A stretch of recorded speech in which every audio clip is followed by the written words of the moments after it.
అమ్మ మేషరాశి గురించి చాలా చక్కగా వివరించారు. అలాగే వృషభ రాశికి ఎలా ఉండబోతుంది ఈ సంవత్సరం, వాళ్ళు చేసుకోవాల్సిన పరిహారాలు ఏంటి తెలియజేయండి అమ్మా. తప్పకుండా. ఈ సంవత్సరం వృషభ రాశి వాళ్ళ విషయం తీసుకున్నట్లయితే వృషభ రాశి వారికి ఆదాయం 11, వ్యయం 5, రాజపూజ్యం 1, అవమానం 3.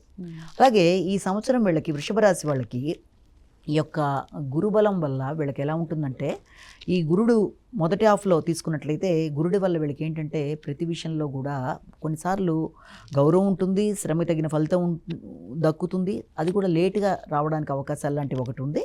ఇక రెండోది ఏంటంటే కొన్నిసార్లు మీ ఆలోచనలు మీకే ఒకానొకప్పుడు నేను అలా ఆలోచించకుండా ఉంటే బాగుండే అనే భావన లాంటివి రావడం కొన్ని సందర్భాల్లో అలాంటి దానికి ఆస్కారం. సాంఘిక సంబంధాలు చాలా చక్కగా ఉన్నాయి, నూతన పరిచయాలు ఏర్పడతాయి.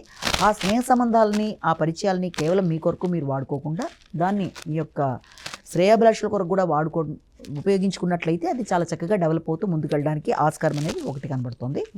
అలాగే తండ్రి యొక్క ఆరోగ్య విషయంలో, ఉన్నత విద్యా విషయంలో కొంత తగిన జాగ్రత్తలు తీసుకుంటూ ముందుకు వెళ్ళవలసిన అవసరం అయితే ఒకటి కనబడుతుంది. తర్వాత మీకు ఇంచుమించు మే తర్వాత నుంచి స్టార్ట్ అయ్యే సమయంలో కనుక తీసుకున్నట్లయితే ఇక్కడ మాటలు ఆలోచించి మాట్లాడవలసిన విషయం, గౌరవం తగ్గకుండా జాగ్రత్తలు అయితే మొట్టమొదటి తీసుకోవాలి. ఇతరులకు గౌరవం ఇచ్చి గౌరవం పెంచుకునే విధంగా ఒకటి ఆలోచించడం ఒకటి. ఆర్థిక సంబంధమైన విషయాల్లో తగిన విధంగా జాగ్రత్తలు తీసుకుంటూ ముందుకు వెళ్ళాలి. ఆర్థిక అంశాలు బాగున్నట్టుగా ఉన్నా అవి అనవసరంగా వ్యయం కాకుండా జాగ్రత్తలు తీసుకోవాలి మొట్టమొదట. అలాగే దాంతోపాటుగా మీ యొక్క నైపుణ్యాలు పెంచుకునే విధంగా కృషి చాలా అధికంగా చేస్తారు. అటు విద్యార్థులైనా పెద్దవాళ్ళైనా శ్రమ అనేది అధికంగా ఉంటుంది.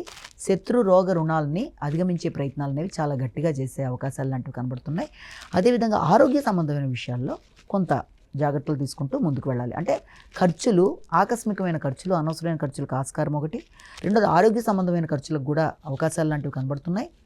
అలాగే వృత్తిపరమైన విషయంలో బాధ్యతలు అనేవి అధికంగా ఉండడం, శ్రమ అధికంగా ఉండడం, అది ఒకటి వీళ్ళకి ప్రధానంగా తీసుకునేది.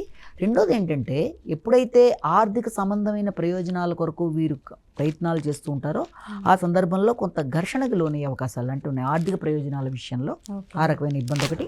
అలాగే దాంతోపాటుగా ఈ యొక్క శని భగవానుడి యొక్క ప్రభావం తీసుకున్నట్లయితే వీళ్ళకి రావాల్సిన ఆదాయాలు కానీ రావాల్సిన లాభాలు కానీ అన్నీ అనుకూలంగా వస్తాయి, కానీ అవి చాలా డిలే అవుతుంటే వెంటనే కాకుండా కొంత లేట్ అయ్యే అవకాశాలు లాంటివి ఉన్నాయి. అంటే వాయిదా పడుతున్నా మొత్తానికైతే లాభాన్ని అందుకోవడానికి ఆస్కారం అయితే ఖచ్చితంగా ఉంది.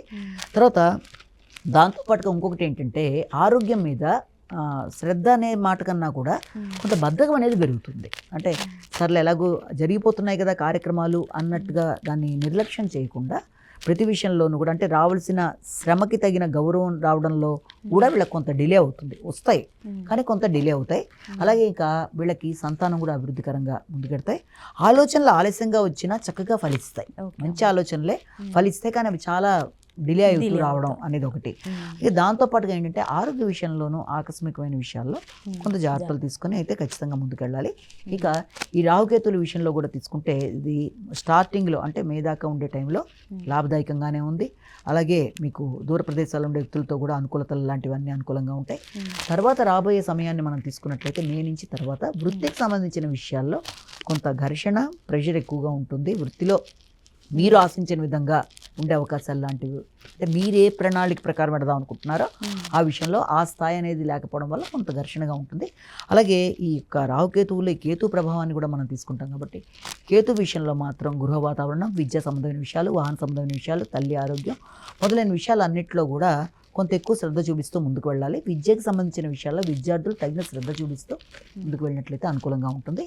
ఇక పరిహారాల విషయాన్ని కూడా మనం ప్రధానంగా తీసుకున్నట్లయితే వీళ్ళకి ఉదయం సమయంలో ప్రధానంగా మనకి మార్నింగ్ 6 to 7, 5 to 6 సమయంలో 5 to 6 మధ్య కాలంలో శ్రీ దుర్గే నమః అనే శ్లోకాన్ని ఒకటి పఠించుకోవాల్సిన అవసరం కనబడుతుంది. అలాగే సాయంత్రం మనకి 6 to 7 మధ్య వీళ్ళు అరుణాచల శివ అనే ఇది అనుకోవడం. మధ్యాహ్నం 11:30 to 12:30 మధ్య అవకాశం ఉన్నట్లయితే శ్రీదత్త శరణమ్మ అంటే ఈ 3 శ్లోకాలు ఖచ్చితంగా ఇంత సమయం అని కాదు, మీకు ఎంతసేపు మీరు చేయగలరో అంతసేపు చేయడం అనేది, మనసు పెట్టి చేయడం అనేది, వీటిని చేయడం బట్టి ఈ రకమైన వాటి వల్ల ఎదురవుతున్న సమస్యలను అధిగమిస్తూ ఉంటుంది.